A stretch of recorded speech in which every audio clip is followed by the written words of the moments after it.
তার মধ্যে উত্তরবঙ্গে ঝড় বৃষ্টি এবং তুষারপাত। পাহাড়ে আবার তুষারপাত, সাদা বরফে ঢাকলো সান্দাকফু। প্রভাবে উত্তরবঙ্গে ঝড় বৃষ্টির দাপট জারি থাকবে। রবিবার জলপাইগুড়ি ও আলিপুরদুয়ারে অতি ভারী বৃষ্টির আশঙ্কা রয়েছে।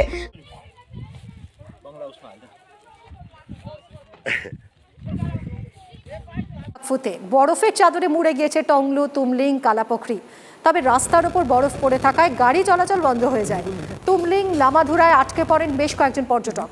তাদের উদ্ধার করে ধোত্রে এবং মানেভঞ্জনে নামানো হয়েছে। স্থানীয় বাসিন্দাদের সঙ্গে উদ্ধারে সাহায্য করছে এসএসবিও। এসব কিছু চিন্তা নিয়েই বেরিয়ে পড়লাম।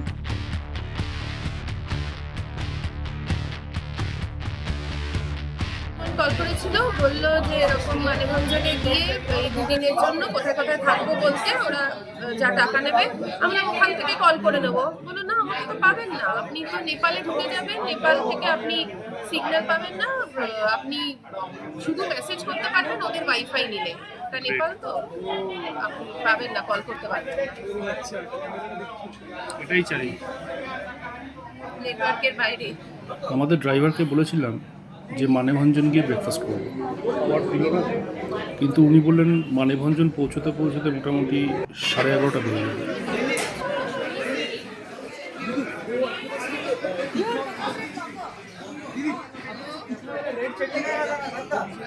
তাই পাহাড়ে ওঠার আগেই ব্রেকফাস্ট সেরে ফেললাম। How is it? আদার একটা ফ্লেভার আছে, আদা।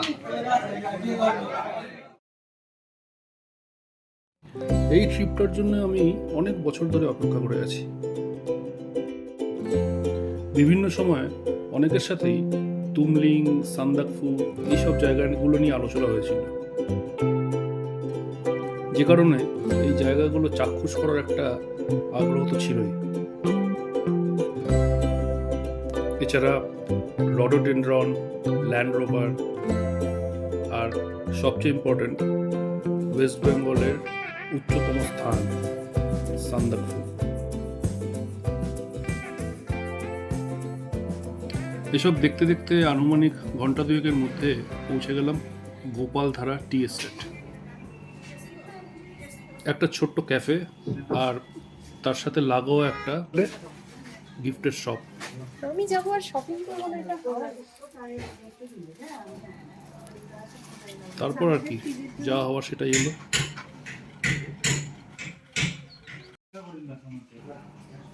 আমিও চায়ের দিকে মনোনিবেশ করলাম।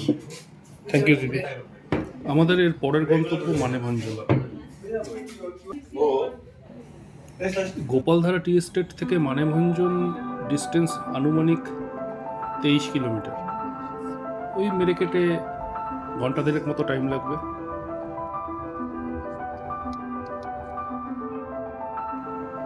কিন্তু যেটা ভয় পাচ্ছিলাম সেটাই হলো। কফি শপ থেকে খানিকটা এগোনোর পরেই জোরে বৃষ্টি শুরু হয়ে গেল।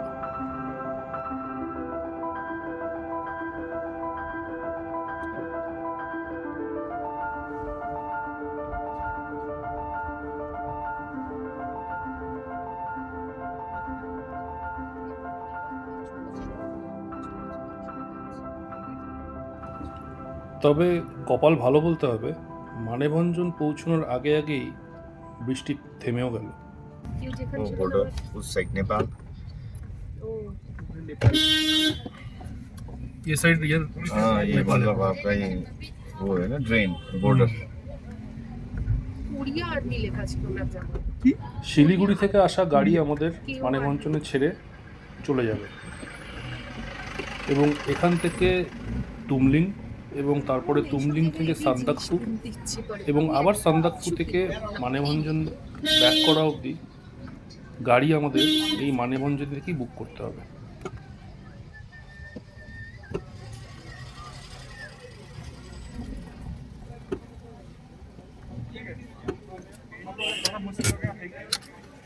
উদাহরণ है क्या हम लोग एक जना ये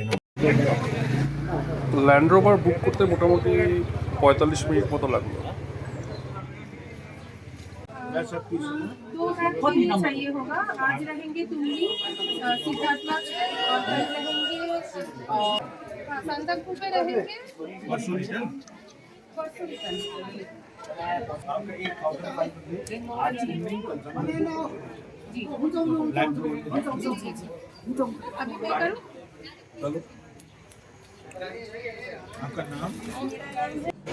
এখানে আমার অনেক দিনের একটা ইচ্ছে পূরণ হতে চলেছিল। Are you excited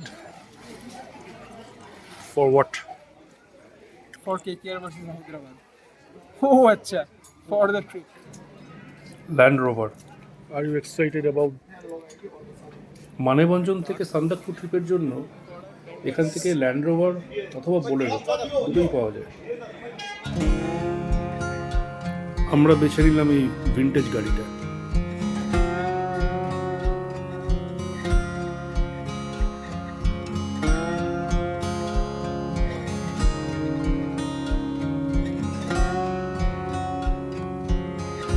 ready?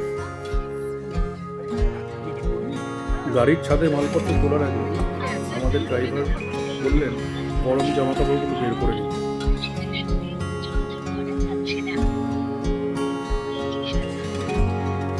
एक में একটা ছোট্ট গ্রাউন্ড সব একটা মেঘ পাবে। ये सब गाड़ी एंट्री करना है ना जो बस है जाना है जा रहा है ए भाई आओ ना विराज आओ ना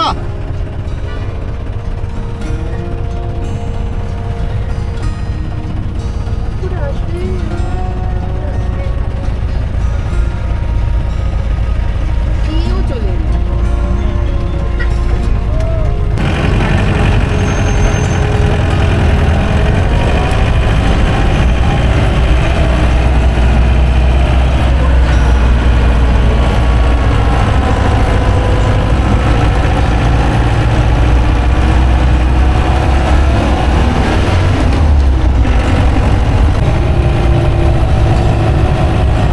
भैया आपका नाम क्या है?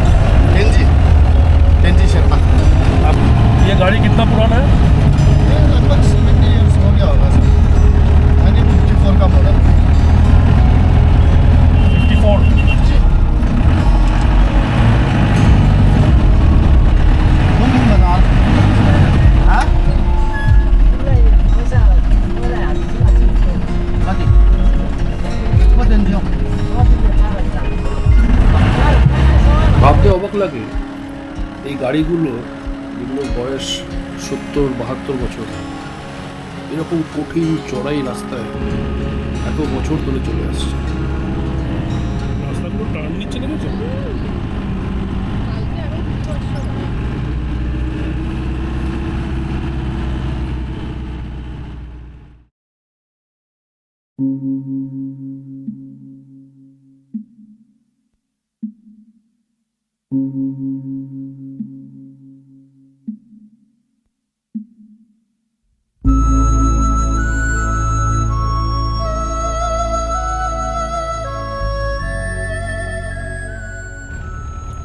আবার বৃষ্টি শুরু হয়ে গেছিল,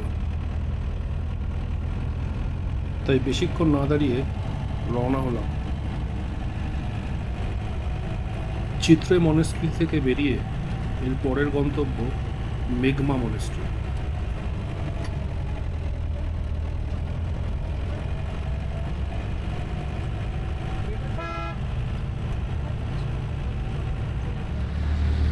কি জিজ্ঞেস করছিলিস? আমি আস্ট তুমলিং কি এর থেকে উঁচুতে? তো বললো যে এখন একটা জায়গায় যাব, ওটা এর থেকে অনেক উঁচুতে, এর থেকে একটু উঁচুতে, তারপরে তুমলিং যাওয়ার জন্য একটু নামতে হবে, এর থেকে উঁচুতে তুমলিং। বাট আমাদেরকে এখন এখানে আমরা থাকলে এখানে যেতে হবে, তারপর এখানে যেতে হবে, আর সান্দাকফু সবচেয়ে উঁচুতে।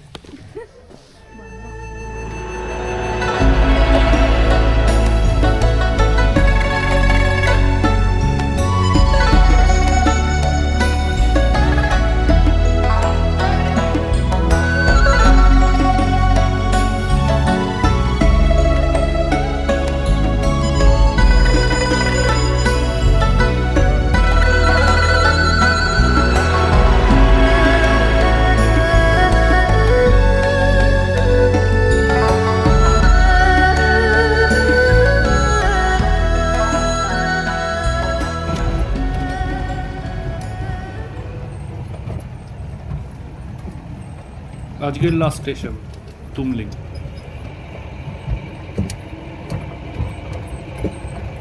জায়গাটা বেশ মজার। এই রাস্তাটার ডান দিকটা ভারত তথা পশ্চিমবঙ্গ আর বাদিকটা নেপালে পড়ে। আমাদের যে হোমস্টেটা ছিল সেটা নেপালে।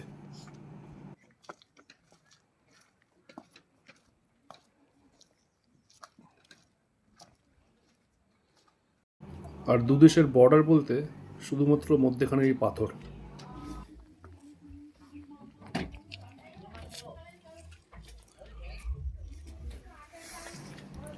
লজের সব কিছু বেশ ছিমছাম সেট আপ, আর আমরা মোটামুটি লাঞ্চ আওয়ারের মধ্যেই পৌঁছে গেছিলাম। তাই রুমে ঢুকে মালপত্র রেখে সোজা ডাইনিং হলে। লজের খাবার সার্ভ করার পদ্ধতিটা বেশ ইউনিক। সেলফ সার্ভিস, কাউন্টারে খাবার সাজানো আছে, আপনাকে উঠে গিয়ে খাবার নিয়ে আসতে হবে।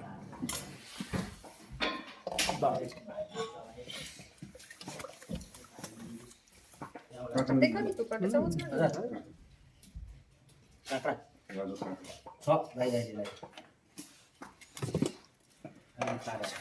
पूरी अंडा साइड में ले दीजिएगा, प्लेट साइड में से तो अंडा ओके, एक साथ दे देता हूँ अंडा। Okay okay. हाँ, ये क्या था? घी था। घी। আচ্ছা এটা নিয়ে যাও ওখানে টেবিলে सलाद टासर डालिए ना ब्रदर। क्या चीज डालो सलाद अच्छा अच्छा अच्छा हाँ यहाँ का लोकल এটা খাই ये चारटे ना ये खाओ। ये तो टासर है। हाँ वो मैं लूंगी लीजिए लीजिए, स्पून डालिए ना एक। आप लोग को गाड़ी के लिए वेट करना पड़ रहा है नीचे। तो हम आने वाले थे सभी नहीं वेट करना जाके नहीं गाड़ी में लिया। हाँ मैं गया हाँ এটা কেমন লাগছে বল?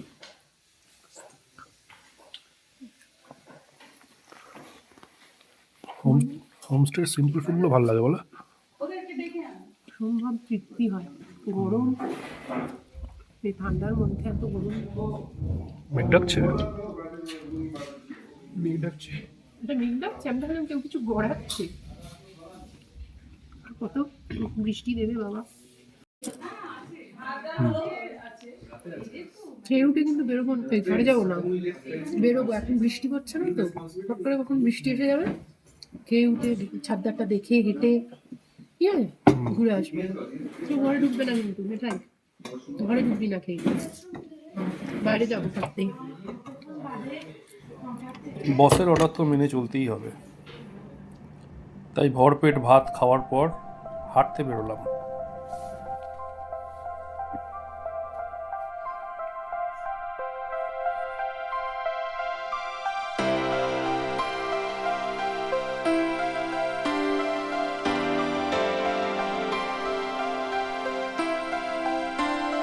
তবে বেশিক্ষণ অত্যাচারিত হতে হয়নি, খানিকক্ষণ পরে আবার বৃষ্টি শুরু হয়ে গেল।